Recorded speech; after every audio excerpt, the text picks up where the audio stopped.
हर हर महादेव। दोस्तों, कैसे हैं आप लोग? कल्कि भगवान ने अपने भक्तों को दे दिए हैं दिव्य अस्त्र। जी हां, कल्कि भगवान ने अपने भक्तों के लिए दुनिया के बड़े से बड़े दिव्यास्त्र खोल दिए हैं।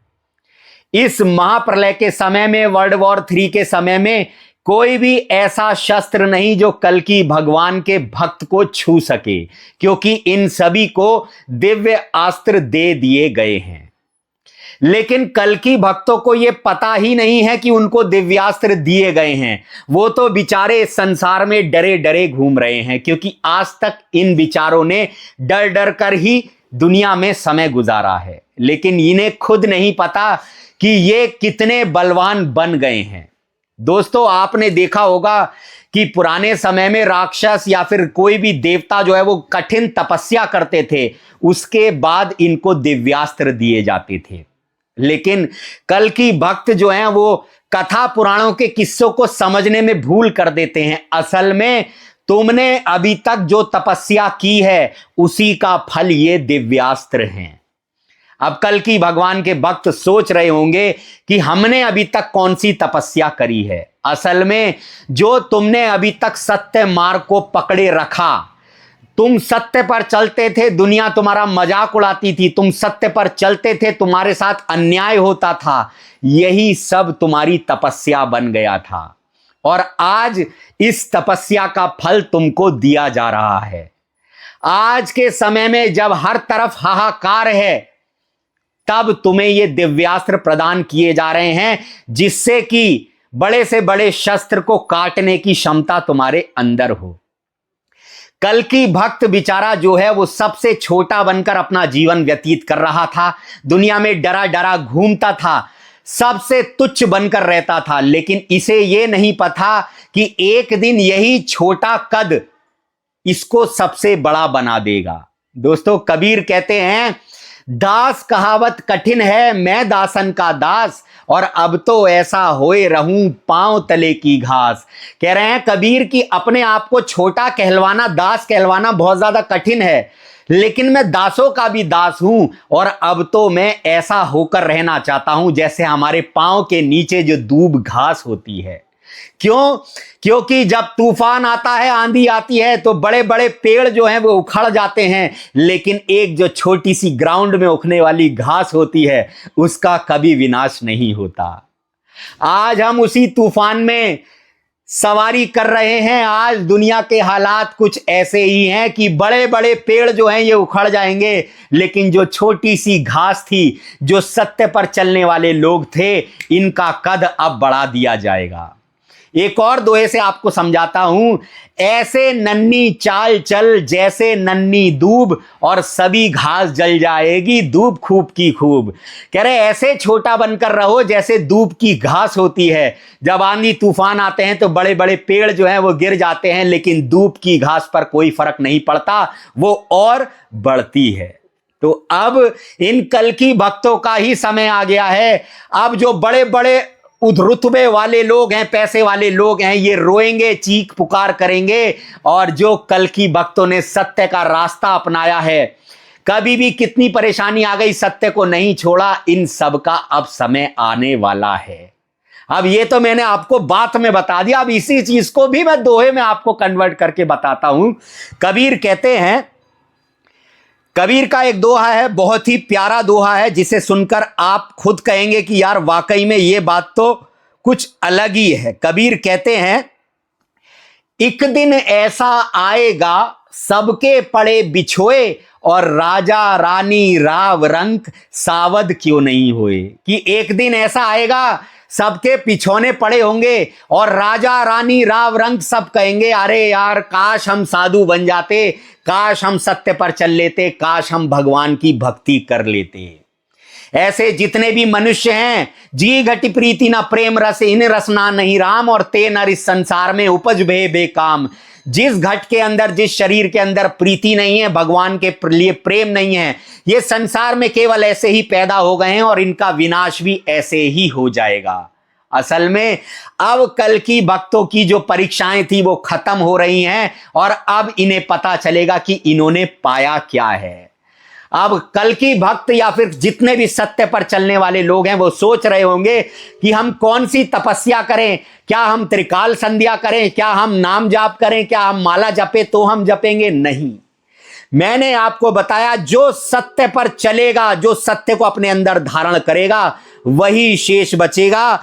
और अगर आप दोनों कानों को बंद करेंगे, दोनों कानों को बंद कर कर एक झींगुर जैसी आवाज आपके अंदर बज रही है, उसे शब्द बोला जाता है। हमारे सनातन धर्म में उसको नाम बोला जाता है, मुसलमान भाइयों में उसको कुन फ्यू कुन बोला जाता है, बाइबल में उसको डिवाइन लाइट एंड वर्ड बोला जाता है, और पंजाबी भाई में उसको अंतर ज्योत निरंतर वाणी बोला जाता है।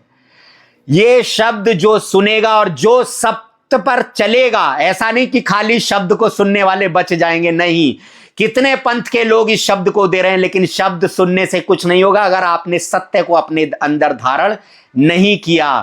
केवल आपके अंदर प्रेम होना चाहिए। कबीर कहते हैं प्रेम भाव एक चाहिए, भेष अनेक धराए, और चाहे घर में वास करे चाहे वन को जाए। ईश्वर को पाने के लिए, ईश्वर की भक्ति करने के लिए केवल आपके अंदर प्रेम होना चाहिए। फिर मतलब नहीं होता कि आप जंगल में जाकर तपस्या करें या फिर अपने घर में बैठकर भजन करें। कबीर कहते हैं अरे मेरी भक्ति तो बड़ी सिंपल है, ईश्वर की भक्ति बड़ी सिंपल है, उसके लिए कोई हवन नहीं करना, कोई यज्ञ नहीं करना, केवल एक काम करना है। कबीर कहते हैं कि लोग आपसे कहेंगे कि लहसुन मत खाओ, प्याज मत खाओ, ये मत करो, ये मत करो तो खुदा नहीं मिलेगा, लेकिन मैं आपसे कहता हूं विषय त्याग बैराग है, समता कहिए ज्ञान, और सुखदाई सब जीव सो यही भक्ति प्रमाण।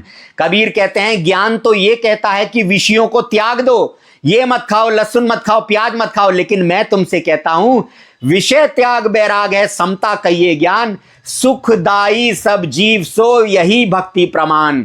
अगर आप हर जीवों को सुख दे रहे हैं, सुख देते हैं, तो आप एक भक्त हैं, यही भक्त होने का प्रमाण है। तो जिन जिन लोगों ने जीवों को सताया है, जिन्होंने जीव हत्याएं करी हैं धर्म के नाम पर, और यही नहीं कि जिसने जानवरों को मारा है, जिन्होंने इंसानों को भी सताया है, इन सब के साथ हिसाब होगा। संत रविदास कह गए हैं जिन जिन भारत मात सताई, चुन चुन कर बदला लेगा, सब हिसाब चुकता कर देगा, अब कल की सबसे हिसाब लेंगे। अचरच में तूफान कल की, हुई आंधिया मौन, और कबीरा कल की लेखनी, रोक सकेगा कौन। कल की तूफान है, और जब वो तूफान उठेगा तो ये छोटी छोटी आंधियां कुछ भी नहीं कर पाएंगी मेरे दोस्तों। तो मैं आपसे यही कहना चाहता हूं, सत्य का रास्ता अपनाए रखो, और सत्य का रास्ता अपनाए रखिए, क्योंकि अब केवल आपको सत्य ही बचा सकता है। कल की भगवान ने आप सबको दिव्यास्त्र दे दिए हैं। कल की भगवान ने केवल ऐसा नहीं कि जो कल की भक्त मुंह से बनता है मैं कल की भक्त हूं उसको दिव्यास्त्र दे दिए, नहीं। कल की भक्त वो है जो सत्य पर चलता है, सत्य को अभी तक अपने अंदर धारण किया है। इन सबको दिव्यास्त्र दे दिए गए हैं। बड़े से बड़ा एटम बॉम्ब, न्यूक्लियर बॉम्ब भी इनका कुछ नहीं बिगाड़ पाएगा। अब ऐसा नहीं है, मैं प्रैक्टिकल बातों में यकीन रखता हूं, ऐसा नहीं है कि कहीं परमाणु बम गिरेगा, कल की भक्त के सर के ऊपर परमाणु बम गिर गया तो कल की भक्त ऐसे खड़ा रहेगा, उसे कुछ नहीं होगा, ऐसा नहीं है। ये एक चमत्कार है, ये बकवास बात है। असल में होगा क्या कि जहां पर एक कल की भक्त होगा, परमाणु बम छोड़ने वाले की बुद्धि भगवान ऐसा कर देंगे कि वो उस एरिया में परमाणु बम छोड़ेगा ही नहीं, या फिर कोई शस्त्र छोड़ेगा ही नहीं। ऐसे ये दिव्यास्त्र काम करते हैं। कल की भक्त बेचारा सोच रहा होगा कि मुझसे दयनीय स्थिति तो किसी की भी नहीं है, लेकिन इसे नहीं पता कि अब आने वाले समय में यही दुनिया के राजा हैं। दोस्तों, और सारे कल की भक्तों से एक बात आज कहना चाहूंगा, आगे बहुत खतरनाक समय आ रहा है। और भाई मैं 5 साल से ये बात चीजें बता रहा हूं, हालांकि मैं 17 साल से इन चीजों को समझ रहा हूं, लेकिन मैंने 5 साल से ये चैनल बनाकर लोगों को 5 साल पहले के मेरे वीडियो उठाकर देखिए, मैंने कब से चेता दिया था कि ऐसा ऐसा होगा, और आज वो हो रहा है। एक वीडियो मैंने अभी 3 महीने पहले बनाया था कि 19 मार्च से विनाश अपने चरम पर पहुंच जाएगा, और उसी के 20-25 दिन पहले से युद्ध चल पड़ा है। ऐसा नहीं है कि मुझे सब चीजें पता हैं, बस मैं ये जानता हूं कि मेरी जबान से जो भी निकल रहा है ये कल की भगवान आपको सुनवा रहे हैं और वही मैं आपको सुना रहा हूं। तो मैं सारे कल्कि भक्तों से ये कहना चाहता हूं, कुछ स्टेप, वैसे तो आपकी हमेशा भगवान सुरक्षा करेंगे, किसी चीज की आपको कमी नहीं होने देंगे, लेकिन फिर भी अपनी बुद्धि भी कुछ मायने रखती है, क्योंकि कल्कि का जन्म कहां पर होगा? सुमति के घर पर, यानी जिसकी बुद्धि क्या होगी? अच्छी होगी, जो चालाक बुद्धि का होगा, जो दैविक बुद्धि का होगा। और किसके यहां होगा? विष्णु यश के यहां, यानी जो ईश्वर को मानने वाला इंसान होगा, उसके घर में कल्कि का जन्म होगा। मेरे भाइयों, कलयुग बैठा, मार कुंडली जाऊं तो मैं कहां जाऊं? अब हर घर में रावण बैठा, इतने राम कहां से लाऊं? आज हर घर में कलयुग है, तो कल्कि भी घर घर में कल्कि पैदा कर देंगे।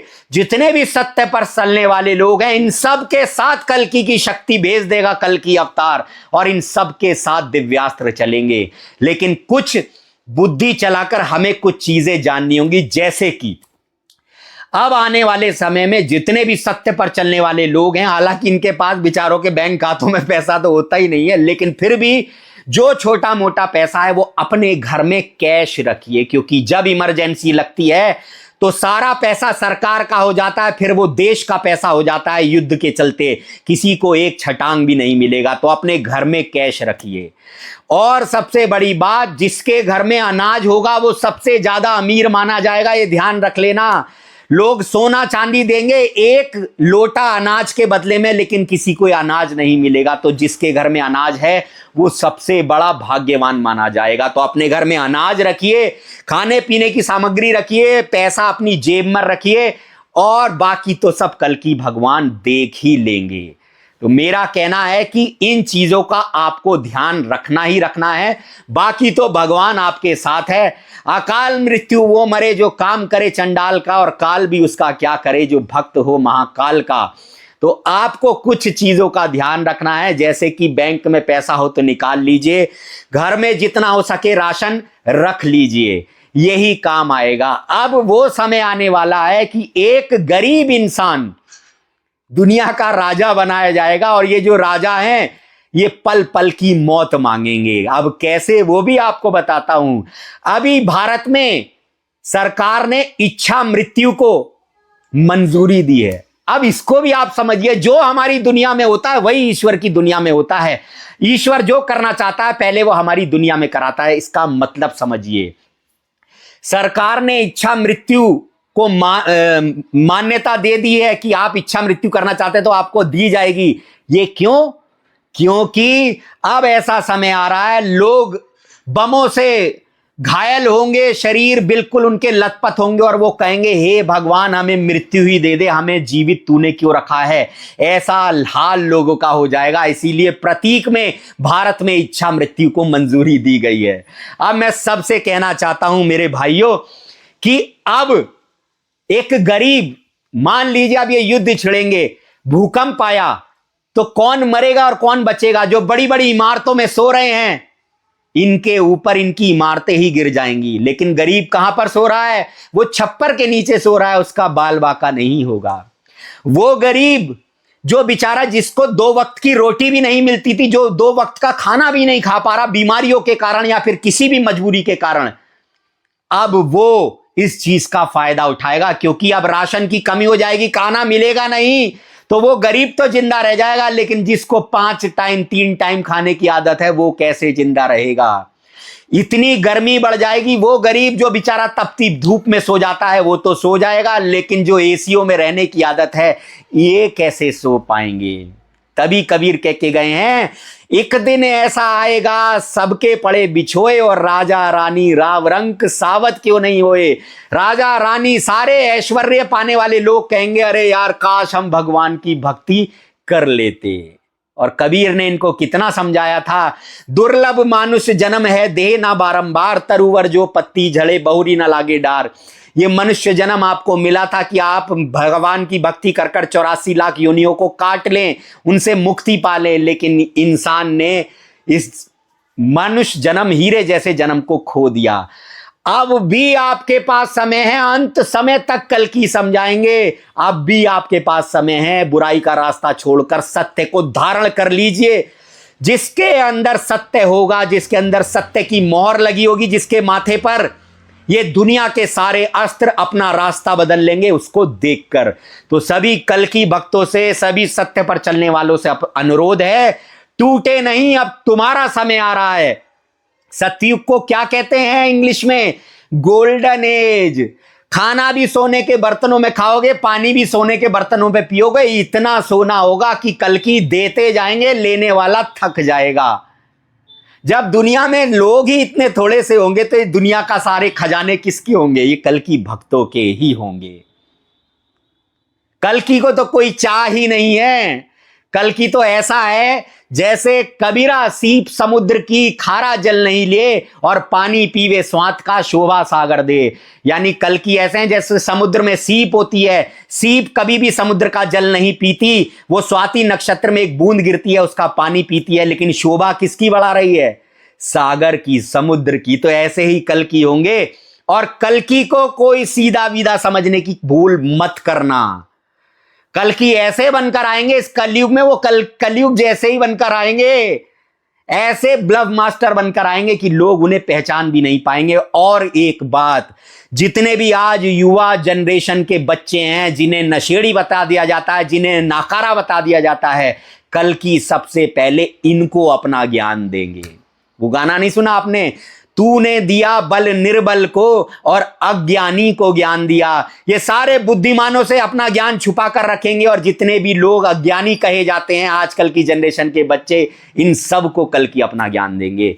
वीडियो अच्छा लगा हो तो चैनल को सब्सक्राइब करें, क्योंकि यहां पर रियल बातें आपको दी जाती हैं। वीडियो को लाइक करें, चैनल को सब्सक्राइब करें, हो सके तो हमारे चैनल को सपोर्ट करें। हर हर महादेव।